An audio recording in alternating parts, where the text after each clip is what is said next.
Jesus. A pergunta é, se Jesus ressuscitou, e daí? O que tem a ver a ressurreição de Jesus com a minha e com a sua vida? Tem algum sentido o que aconteceu há 2000 anos atrás? Ainda tem nexo para os nossos dias? Nós vivemos, meus amigos, num tempo em que, não sei se todos sabem, mas a ressurreição de Jesus, ela é colocada em xeque toda hora. A partir do século XVIII, século XIX, com a entrada do iluminismo, a ideia era de que milagres não acontecem, porque tudo tem que passar pelos meus 5 sentidos, tudo tem que ser passado pelo crivo da razão. Então, milagres, intervenções sobrenaturais, eram coisas dos nossos pais do passado. A partir do século XVIII, XIX, isso pegou as universidades, pegou a cultura, pegou a arte, pegou a música e tomou o pensamento de muita gente. Então, falar da ressurreição de Jesus é falar, por um lado, de algo em que, quando você vê sua televisão, quando você conversar com um, conversar com outro, eles vão ficar assim, será? É possível? Como é que foi isso? Mas eu só acredito se passar por aqui. Se não tiver pelo crivo da razão, eu não acredito. Eu creio que esse tem sido um dos maiores problemas dos nossos dias, porque isso tem gerado enormes barreiras para que as pessoas elas possam olhar para a Bíblia e perceber o que Deus está falando. Porque se eu falo que Jesus ressuscitou, eu vou dizer algo muito maior do que meramente um evento que aconteceu há 2000 anos atrás. Eu vou dizer que Deus interviu na história e rompeu de uma vez para sempre todos os grilhões, todas as barreiras de acesso do homem a Deus e também da intervenção de Deus na própria história. A gente percebe hoje muitas pessoas que elas estão com sua mente presa. Elas não conseguem, quando a gente fala sobre isso, elas não conseguem compreender. E aí eu te dou um outro detalhe interessante, que todas as religiões do mundo, os caras falam, Jesus é um cara tão legal, foi um cara tão bacana, foi um cara legal. Mas se você falar para eles, Jesus ressuscitou, vai dar confusão. Vai dar confusão na hora. Eles vão brigar com você. Então, falar da ressurreição de Jesus é falar de algo que, de um ponto importante, é algo central para a nossa existência e para a nossa fé. Se Jesus ressuscitou, meus amigos, dos mortos, das duas uma. Ou você tem que aceitar tudo que Jesus falou, ou o que ele falou não faz diferença nenhuma. Vou repetir. Se Jesus ressuscitou dos mortos, ou você tem que aceitar tudo que ele ensinou e pregou, ou o que Jesus fala na Bíblia não faz diferença nenhuma, porque toda a mensagem dele, toda a sua vinda, estava montada em cima da ressurreição dos mortos. Estava montada em cima da sua própria ressurreição. Então, se Jesus de fato não ressuscitou, não faz diferença o que ele está ensinando para o ser humano. Por isso que é central a gente pensar sobre a ressurreição de Jesus. Se Jesus ressuscitou dos mortos, existem enormes implicações para a minha e para a sua vida. Enormes implicações. A pergunta em torno do qual tudo gira é saber no fundo, não é se você gosta ou não dos ensinos de Jesus. Se você gosta ou não, é uma opinião pessoal sua. A questão central é saber, Jesus ressuscitou? Perguntaram uma vez, para C.S. Lewis, acho que eu falei isso aqui na igreja. C.S. Lewis, um cara que a gente admira demais, né, Vitória? Gosta demais de C.S. Lewis. Estímulos que eu peço que os pais assistam os filmes do C.S. Lewis, as Crônicas de Nárnia, dê os livros para ler, isso faz muito bem. Certa vez eu perguntaram para C.S. Lewis, você acredita no cristianismo porque ele te faz bem? Porque ele te leva a um caminho de felicidade? Ele falou assim, eu acredito no cristianismo porque ele é verdadeiro. Se eu precisar de uma religião que me autossatisfaça, eu vou buscar na ciência, eu vou buscar um monte de coisa aí fora. Mas eu creio que o cristianismo, nele, porque ele é verdadeiro. E é isso que a gente vai pensar aqui nessa noite. Se Jesus ressuscitou dos mortos, existe uma implicação muito clara para a minha e para a sua vida. E eu acredito, queridos, que todos aqueles que lutaram consigo mesmos sobre essa questão da verdade, aí eu me refiro aos tempos bíblicos, aos tempos dos apóstolos, ao tempo dos apóstolos, ao tempo que Jesus viveu, eles tiveram que lutar contra isso. Todas as vezes que Jesus falava assim, morte e ressurreição, os discípulos coçavam a cabeça, olhavam um para o outro e falavam assim, o que ele está querendo dizer? Primeiro, falar da morte de Jesus é dizer que ele não é o Messias. Porque se Jesus morre na mão do Império Romano venceu. Então ele não é o Messias que nós estamos aguardando. E que papo que é isso de ressurreição? Porque na minha cabeça, na cabeça do judeu daquele tempo, falar que ressurgir é falar que o mundo ia acabar. E Deus ia vir acabar com tudo. Aí Jesus falava que ele ia ressuscitar no terceiro dia. Eles ficavam doidos, malucos quando Jesus falava isso. E eu creio que não foram só os apóstolos que lutaram com isso, com essa verdade central da fé cristã, do cristianismo. Não foram só aqueles apóstolos próximos de Jesus. Foi um homem que eu quero falar um pouquinho sobre ele, que se chama o apóstolo Paulo. Quero pensar com você um pouquinho sobre o apóstolo Paulo, porque esse homem, no fundo, ele tomou determinadas decisões na vida, e uma delas era justamente por causa disso. Porque os cristãos estavam pregando alguma coisa que ele falou, isso não pode. Primeira pergunta que a gente tem que fazer é, quem era Paulo? Quem era Paulo, na verdade? O livro de Atos, e aí nós vamos ler vários textos bíblicos aqui que nos mostram isso. E eu vou convidar você para me ajudar, para a gente fazer essa leitura. O livro de Atos nos traz um relato sobre Lucas. Eu vou ler o versículo 3, você lê o versículo... Vou ler só o versículo 3. Olha o que diz Atos. Se referindo a Paulo, eu sou judeu, Paulo dizendo, nascido em Tarso da Cilícia, mas criei-me nessa cidade, e aqui fui instruído aos pés de Gamaliel, segundo a exatidão da lei de nossos antepassados, sendo zeloso para com Deus, e assim como todos vós o sois no dia de hoje. Todo esse texto, ele nos ajuda a entender que se tratava de um homem, presta atenção, um homem culto. Paulo não era um menininho infantil. Paulo era um homem culto. Outra coisa que esse texto nos ensina. Paulo era cidadão romano e aproveitou de todos os privilégios como cidadão romano. Os seus pais haviam comprado cidadania e Paulo era cidadão romano desde a sua infância. E mais, esse texto nos diz que Paulo era um homem muito religioso. Mas muito religioso. Ele era um homem que levava a sua fé com Deus a sério. Ele levava as questões das escrituras do Velho Testamento a sério. Mas para Paulo, mais importante do que ser cidadão romano, mais importante do que todo o seu conhecimento, é o que ele vai dizer em outro texto. Ele vai dizer assim, eu sou hebreu. Ele vai dizer isso. Ele vai dizer assim, eu tenho herança judaica comigo, eu carrego essa herança judaica. Eu sou alguém que leva a minha fé judaica a sério. Quando ele escreve aos Filipenses, ele nos lembra disso. E aí eu vou ler o versículo par, e você lê o ímpar, e assim a gente vai até o final. O que Paulo diz sobre ele? Bem que eu poderia confiar também na minha carne. Se qualquer outro pensa que pode confiar na carne, eu ainda mais.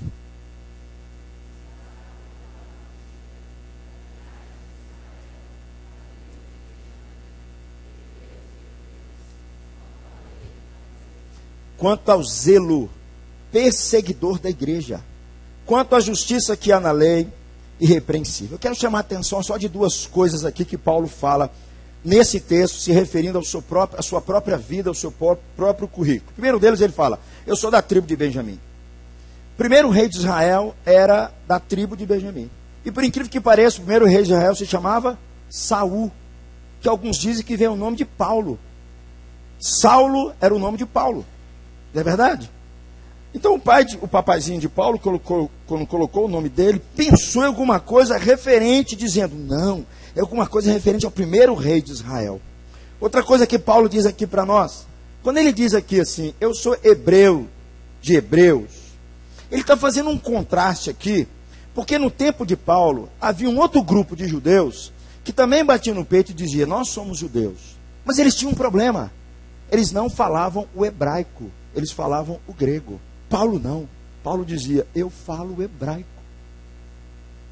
Eu não sou mistura. Eu não nasci fora. Presta atenção nisso. Eu sou judeu de pedigree. A minha língua é o hebraico. Isso para eles era muito importante. Não sei se os irmãos lembram. Determinados lugares, quando Paulo chegava, o povo falava assim, nós não queremos te ouvir. Paulo falava assim, eu vou falar na língua de vocês. Você vai falar o hebraico? Eles pararam para ouvir. o hebraico, Paulo está dizendo, eu sou hebreus, porque no fundo, eu não sou mistura. Eu não nasci fora da terra. Eu sou por natureza. E é isso que ele está querendo dizer.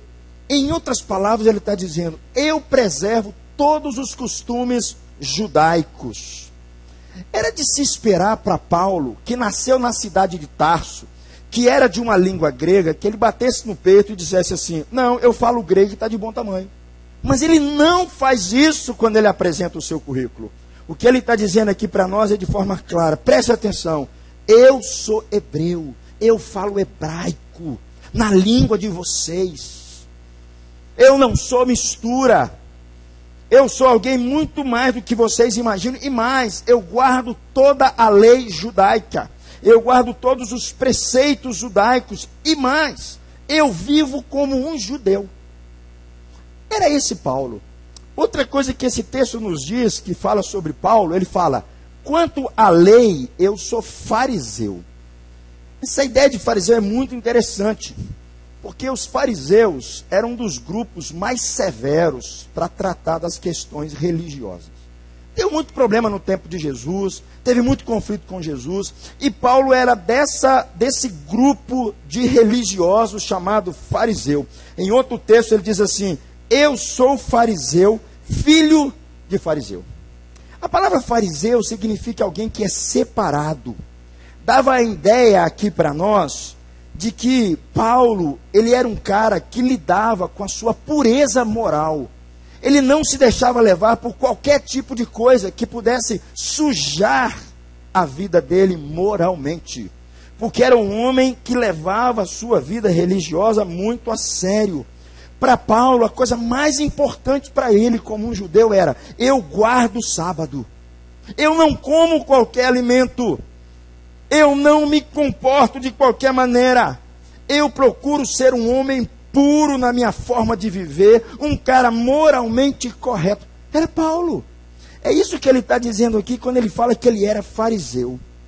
Mais tarde, quando ele escreve aos Gálatas, ele afirma que no seu tempo, quanto ao judaísmo do seu tempo, ele dizia o seguinte, eu não só guardo a lei, eu estou acima de qualquer um de vocês.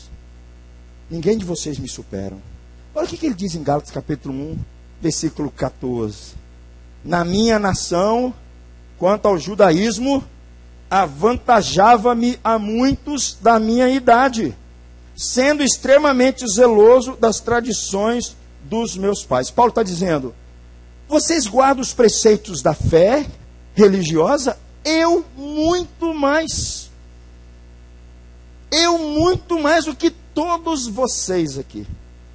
Se vocês acham que é isso, eu estou avantajado em relação a vocês. Eu estou bem à frente de vocês. É isso que Paulo está dizendo aqui. Eu queria, meus irmãos, que nós, por um momento, nós nos imaginássemos como judeu daquela época. Como é que o judeu daquela época, dos tempos de Jesus, ele pensava? De forma muito resumida, praticamente algumas coisas, 3 coisinhas simples que funcionavam na cabeça do judeu, como Paulo. Primeira delas, há um único Deus. Um Deus que criou tudo. Um Deus que criou o mar, criou o sol, criou os seres humanos, controla tudo. É um único Deus, é o Yahvé. Há um único Deus. Esse Deus, ele é transcendente, tá? Mas esse Deus também ele é pessoal. Ele se envolve conosco. Era assim que o judeu, por um lado, pensava.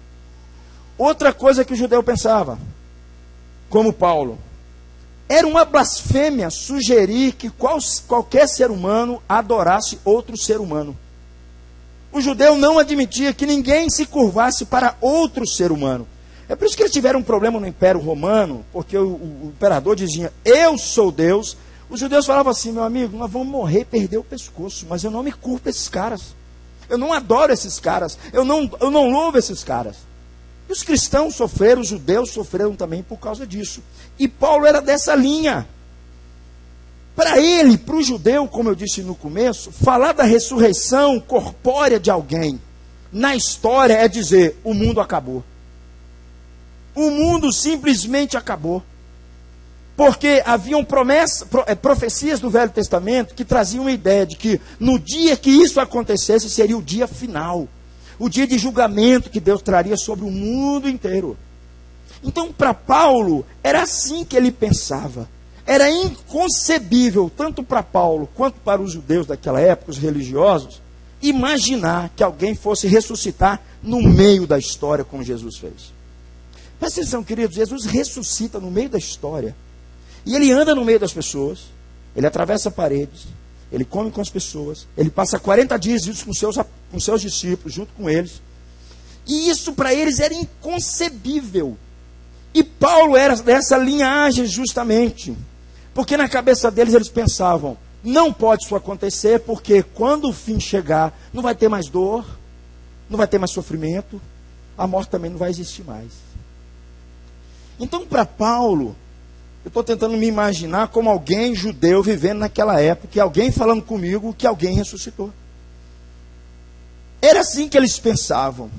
E quando nós olhamos um pouco mais para a vida de Paulo, nós compreendemos por que Paulo era alguém extremamente temido dos cristãos. Tinha um nome no meio dos crentes que falava assim, Paulo, o povo arrepiava. Paulo, o povo corria. Ele era alguém extremamente temido pelos cristãos daquela época, da igreja do começo. Não sei se vocês perceberam o texto que nós lemos, ele diz, quanto ao zelo, eu sou perseguidor da igreja. Presta atenção, querido. Ele está dizendo, eu persigo a igreja, não é porque eu sou mau. Pelo contrário, eu persigo esses cristãos, porque no fundo, eu sou zeloso com a tradição dos meus pais. Eu sou um homem que leva a sério a minha vida com Deus. Eu sou um homem que leva a sério a minha fé. Para Paulo, o movimento de Jesus consistia numa ameaça mortal. E ele, sendo alguém zeloso da lei, ele precisava dar uma resposta diante disso tudo. Para Paulo, ele não poderia acreditar, como os cristãos faziam, que alguém poderia se curvar para um homem. Isso para Paulo era uma ofensa. Em outros textos que eu não mostrei aqui, Atos diz assim, que Paulo, ele respirava ameaças de morte contra os discípulos. Paulo, ele bufava quando ele sabia disso. Porque era um homem que ia nas escrituras e falava, esse pessoal não só está pregando uma mentira, mas isso é uma blasfêmia, e eles merecem a morte, e eu vou atrás deles em nome de Yahvé. É assim que eles pensavam. Em outro texto diz assim que Paulo pediu autorização para que ele pudesse perseguir os cristãos, tanto homens quanto mulheres, e pudessem levá-los presos. Ele se tornou um religioso muito famoso. E quando as pessoas ouviam falar do nome de Paulo, a ideia que trazia era que esse homem sempre traz muitos males para a nossa vida. Não sei se vocês lembram, mas quando Paulo vai ser apresentado para a igreja, o pessoal fala assim, não, esse homem não pode estar no nosso meio não. Esse homem só traz prejuízo para a nossa vida. Esse homem andou matando muitos dos nossos pais, dos nossos irmãos. Esse homem autorizou a morte de Estevão. Esse homem não pode estar no nosso meio. Ele era conhecido como aquele que exterminava os cristãos. Era Paulo.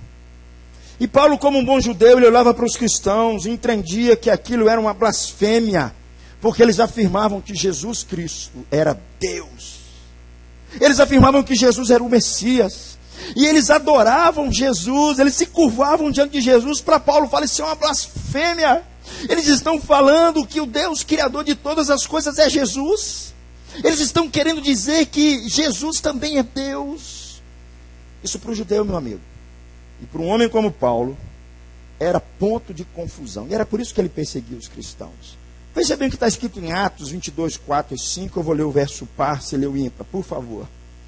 O que Paulo está dizendo? Lucas está dizendo, né? Sobre Paulo. Persegui este caminho até a morte. Caminho aqui são os cristãos. Prendendo e metendo em cárceres homens e mulheres. Versículo 5, por favor.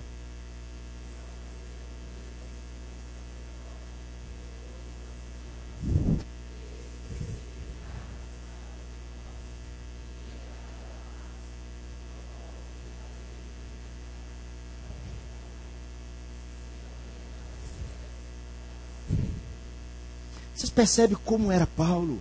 Alguém temido pelos cristãos, alguém que realmente levava a sério a sua fé, por isso que matava os cristãos e autorizava na morte deles, alguém que pedia cartas para poder perseguir os cristãos, porque ele entendia que aquilo era uma blasfêmia. Mas presta atenção no negócio. Aconteceu alguma coisa com Paulo. Alguma coisa aconteceu com Paulo. Da noite para o dia. A fé que ele estava perseguindo e matando os cristãos, ele passa a pregar essa fé. Ele passa a pregar essa doutrina, ele passa a pregar esse ensino. Da noite para o dia, no dia anterior ele dizia, Jesus é uma mentira. No outro dia ele está dizendo, Jesus é Deus. Meus irmãos, eu li um livro uma vez dizendo assim, que para o ser humano mudar a mentalidade dele para isso, Alexandre, são 30 anos. São 30 anos. Paulo, da noite para o dia. A crença que ele perseguia, a crença que ele matava, ele estava pregando essa crença. Não só pregando a crença, ele estava morrendo por ela, ele estava sofrendo por ela, ele estava levando as últimas consequências, algo que no dia anterior ele queria acabar com todo mundo. Houve uma mudança radical em Paulo. Olha o que ele diz lá, quando ele escreve uma das suas cartas, em Filipenses capítulo 3, versículos 7 a 9. Vou começar a ler o 9, você lê o 8, por favor. Olha o que Paulo diz, se referindo a Jesus Cristo. Alguém que ele odiava antes. Diz assim, mas o que para mim era lucro. O que era lucro para Paulo? Hebreu de hebreus, fariseu de fariseu, eu tenho pedigree de judeu, eu sou cidadão romano. Isso era lucro para Paulo. Tudo isso considerei perda por causa de Jesus. Qual é o versículo 8?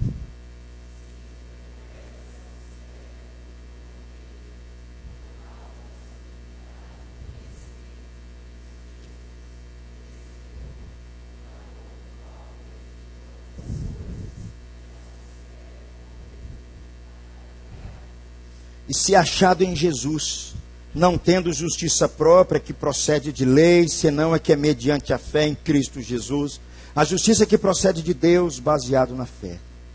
Veja bem o que Paulo está falando. Paulo está dizendo, todo o meu currículo comparado a Cristo não é nada. Agora é Cristo a minha vida. Foi uma mudança radical na vida de Paulo.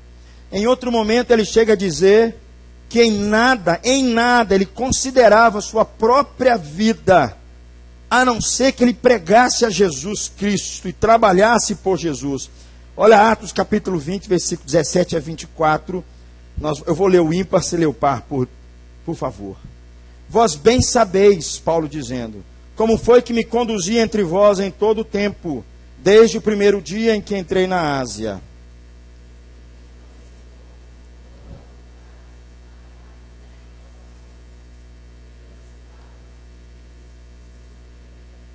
Jamais deixando de vos anunciar coisa alguma proveitosa e de vou-la ensinar publicamente e também de casa em casa.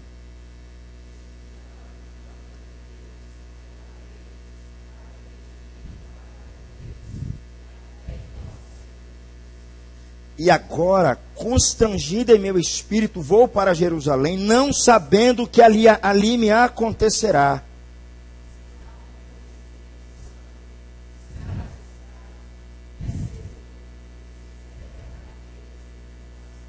Olha o que Paulo diz.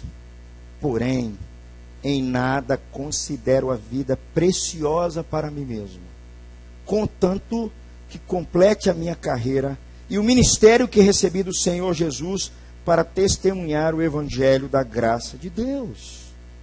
O que aconteceu com Paulo? Paulo está dizendo que nem a vida dele é nada se ele não agora servir a Jesus. Alguém que antes ele queria ver morto junto com seus discípulos. Alguém que antes ele não queria saber de ouvir sobre isso. Alguém que quando falava de Jesus, Paulo se arrepiava e dizia assim, eu preciso matar esses cristãos. O que aconteceu com Paulo? Em outro momento, quando Paulo está preso, ele escreve uma carta. E ele diz ali que ele está preso porque ele estava pregando sobre Jesus Cristo.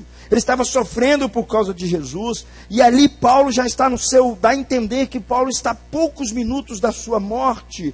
E ele faz uma das declarações mais lindas das Escrituras, que traz um aspecto de esperança tão profunda na alma desse homem, que nem a morte era nada para ele. Filipenses capítulo 1, vou ler os versículos 19, se lê o seguinte. Porque eu estou certo de que isto mesmo, pela vossa súplica e pela provisão do Espírito de Jesus Cristo, me redundará em libertação.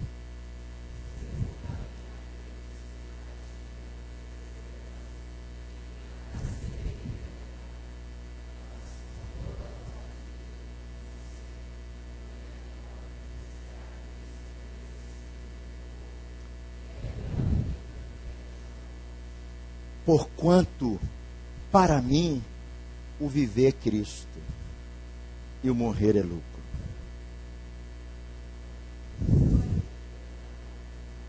Fruto para o meu trabalho. Ora, de um e outro lado estou constrangido, tendo desejo de partir e estar com Cristo, o que é incomparavelmente melhor para mim agora, o viver Cristo. Houve uma mudança radical em Paulo. Algo que mexeu com toda a sua estrutura, com todo o seu pensamento. Algo que fez Paulo repensar a sua fé, as suas convicções. Fez com que Paulo olhasse para a sua vida, olhasse para aquelas coisas que ele acreditava e falar, não é possível isso. E Paulo, quando vai às Escrituras, ele percebe, é verdade. É de fato verdade. Quando ele traz um relato, queridos, de tudo o que ele passou, e esse texto, quando a gente lê, não tem como a gente ficar emocionado, tentando imaginar como era Paulo, como era o seu corpo. O seu corpo deveria ser marcado da planta do pé ao alto da cabeça. Olha o que ele diz em 2 Coríntios 11, mais uma vez convido você para me ajudar a ler, vou ler os ímpares. Eu ainda mais, em trabalhos muito mais em prisões, em açoites sem medida, em perigos de morte muitas vezes.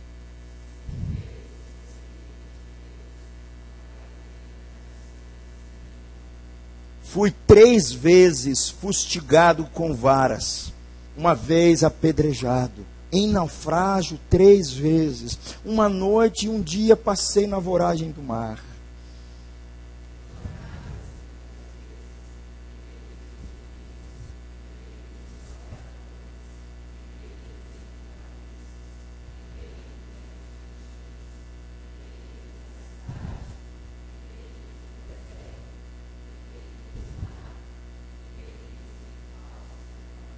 Em trabalhos e fadigas, em vigílias muitas vezes, em fome e sede, em jejum muitas vezes, em frio e nudez.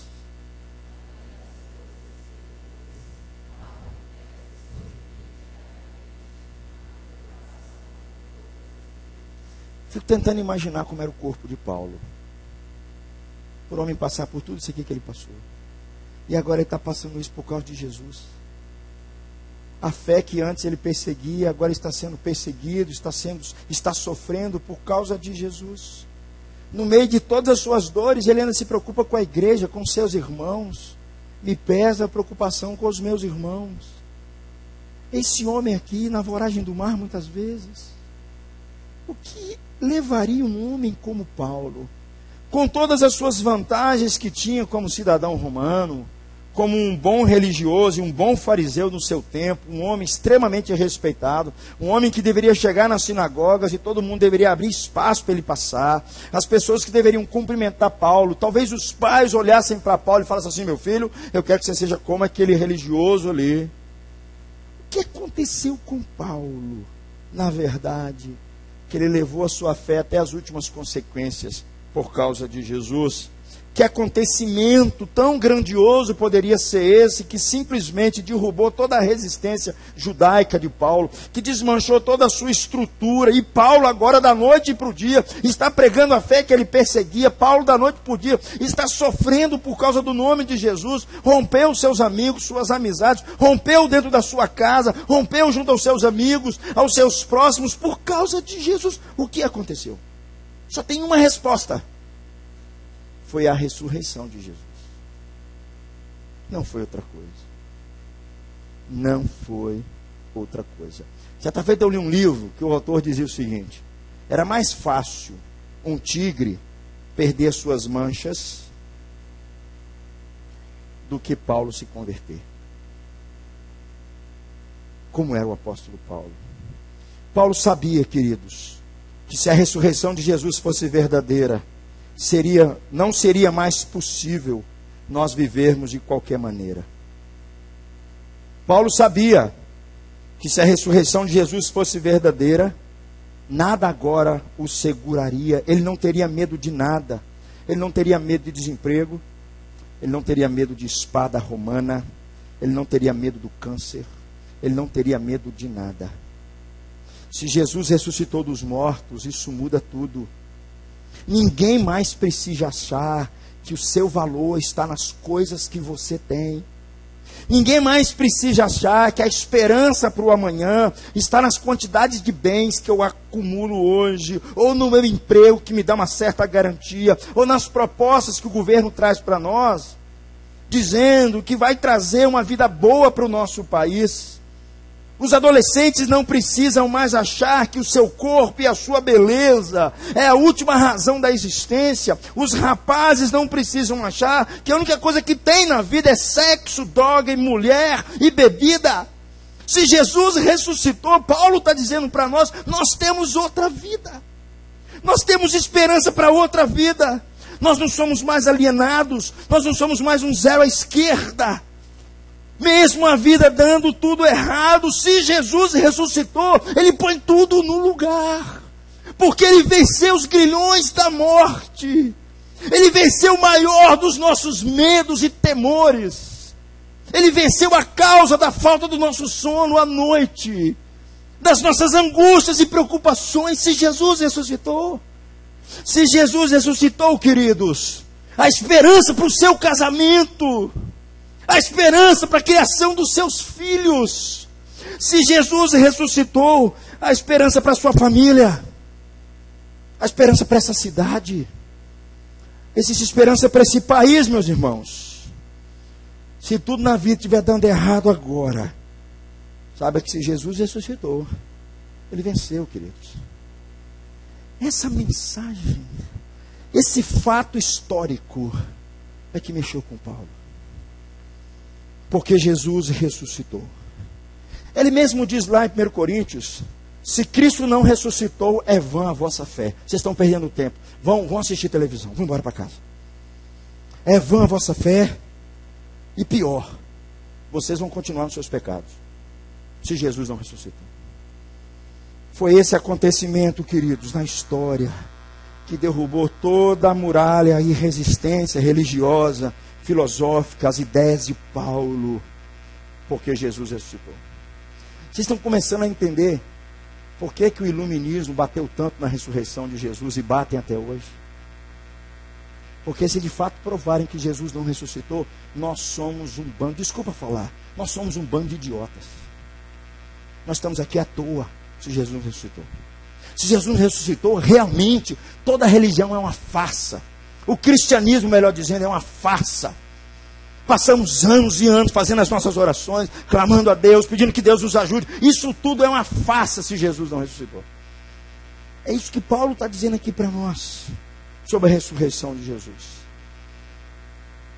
Lucas, ele relata como é que foi isso, como isso aconteceu. São 3 relatos. Eu escolhi de Atos 26, 12 a 18. Como é que isso aconteceu? Eu vou ler os pares, por favor, você lê os ímpares. Com esses intuitos, Paulo dizendo, parti para Damasco, levando a autorização dos principais sacerdotes e por eles comissionado.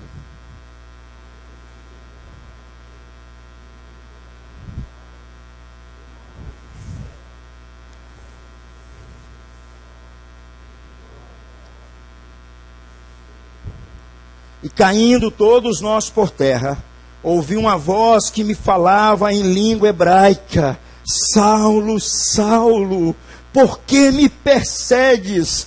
Dura coisa recalcitrares contra os aguilhões.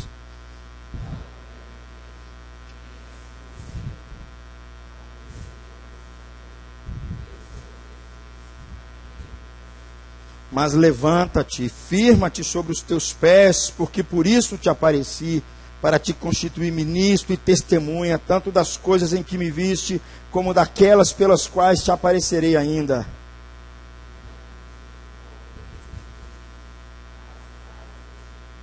para lhes abrir os olhos e os converteres das trevas para a luz e da potestade de Satanás para Deus, a fim de que recebam eles remissão de pecados e herança entre os que são santificados pela fé em mim. Esse é o relato da conversão de Paulo.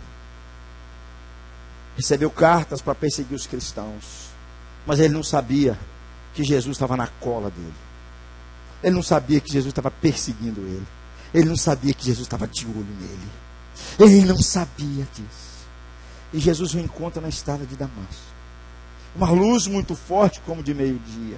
Paulo fica cego e no seu diálogo ele fala: quem és tu, Senhor? E o Jesus ressurreto, sentado à direita de Deus, diz: eu sou Jesus a quem tu persegues. Eu estou vivo, Paulo. Eu venci, Paulo. Isso foi suficiente para toda a estrutura de Paulo cair por terra. E para Paulo sair e anunciar a Cristo por todos os cantos, porque ele sabia que Jesus venceu. Jesus venceu a morte. Jesus é o Messias aguardado que traria esperança para eles. Um novo tempo agora estava inaugurando. Novos relacionamentos agora seriam possíveis. Nova forma da gente viver seria possível, porque os grilhões da morte foram rompidos. O homem não precisa mais viver em angústia e desespero, porque Jesus ressuscitou. Eu tenho esperança. Eu falo, Luciano, com Jesus que está vivo. Ele não é uma parede, ele não é um Deus impessoal, ele é Deus pessoal que me ouve. É isso que Paulo viu na vida dele. Eu creio, meus irmãos, encerrando, que Jesus está vivo. O seu túmulo está vazio. E hoje ele está sentado à direita de Deus Pai, intercedendo por nós, intercedendo pela sua igreja. Esse fato histórico, toda a estrutura de pensamento, emoções do homem, seja ele religioso o que for, cai por terra diante dessa verdade. Mas eu creio numa outra coisa, queridos, eu quero encerrar com isso. Que essa mesma mensagem que mudou Paulo há 2000 anos atrás, ela continua mudando as pessoas. Sejam elas intelectuais ou não, sejam elas ricas ou não, sejam elas de todos os cantos do planeta. Quando o próprio Paulo estava numa cidade chamada Atenas, e a cidade de Atenas era conhecida pela sua filosofia, porque ali estavam as mentes mais brilhantes da Grécia, estava naquela cidade de Atenas. Aquele povo gostava de discussão, falar sobre a vida, falar como é que veio o planeta, para onde é que vai o mundo. Eles gostavam de ficar filosofando, qual que é o sentido da vida, o que é a moral, o que é a verdade. Eram os homens do saber, os homens do conhecimento, eles eram os filósofos, os espertos do seu tempo. E Paulo, após começar a pregar entre eles, dizendo que Deus criou todas as coisas, o Deus que eles adoravam é um Deus que eles não conheciam.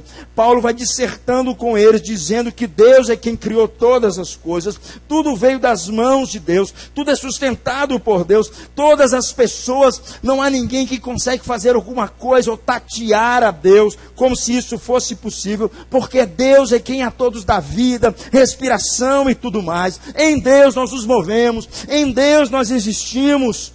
É esse Deus que Paulo começa a pregar sobre eles, dizendo que não é parecido com a prata, não é parecido com a pedra, não é trabalho feito por mãos de homens, e Deus não levou em conta, dizendo para aqueles homens, o tempo da ignorância de vocês, vocês fizeram muitas coisas no tempo de ignorância de vocês.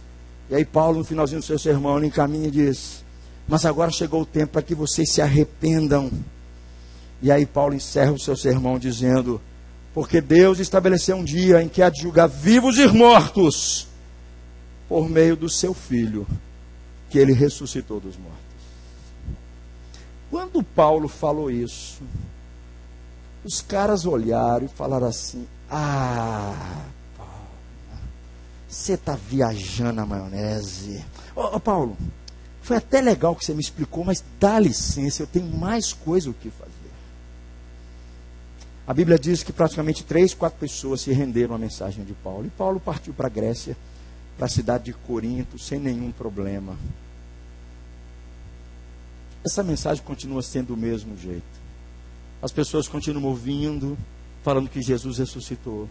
E alguns estão continuando a dar tapinha nas costas. Que legal. Outros estão achando que isso não aconteceu absolutamente nada, isso aí é uma coisa que não afeta a vida de ninguém. Mas eu creio, queridos, que quando o homem se arrepende e crê, como Paulo fez, como Paulo pregou, quando o ser humano reconhece que Jesus venceu, quando ele reconhece que Jesus está vivo, quando ele reconhece que Jesus é Deus, quando ele reconhece que Jesus é Senhor de todos, de vivo e de mortos, e que Jesus, porque venceu, deve ser adorado, deve ser louvado. Nós devemos cantar louvores ao seu nome. Ele está dizendo assim: entregue sua vida a Ele, confie sua vida a Ele. Essa mensagem da ressurreição, queridos, até hoje, é o que muda os corações das pessoas. Até hoje é o que transforma o ser humano. É a mensagem de que Jesus ressuscitou. Transformou um homem como Paulo, um homem duro, um homem difícil, um homem complicado. Mas um homem, como ele diz depois em uma das suas cartas. E é interessante, queridos, porque quando Paulo fala isso, eu fico me perguntando, ele como religioso, nunca falaria uma coisa como essa. Nunca. Quando ele escreve a sua segunda carta, ou melhor, quando ele escreve Tito, ele diz assim: eu sou pecador, eu sou um homem imundo. Um religioso nunca falaria isso. Mas por causa da ressurreição de Jesus, Paulo percebeu que a graça de Deus o alcançou. E agora nós temos uma nova pessoa. Alguém que não só está vivendo Cristo, alguém que não está só pregando Cristo, mas alguém que está morrendo pelo nome de Jesus, porque ele sabe, se Jesus ressuscitou, a minha e a sua história não é a mesma, não pode ser mais a mesma. A minha e a sua história não pode morrer no nosso desespero e no nosso caos. A esperança, porque Jesus ressuscitou e Ele está vivo. Eu queria convidar você nessa noite para você abaixar sua cabeça. Queria chamar aqui à frente a equipe de louvor, por favor. Eu queria que você orasse pela sua vida, meu amigo. Às vezes você está na igreja há muito tempo, já ouviu tudo o que eu estou falando com você, mas nunca percebeu o profundo que é saber que Jesus ressuscitou. Às vezes você está com o coração cheio de dúvidas, meu amigo. Você olha para as Escrituras e fala: não é possível, isso aqui é um livro escrito por homens. A história nunca mais foi a mesma depois que Jesus ressuscitou.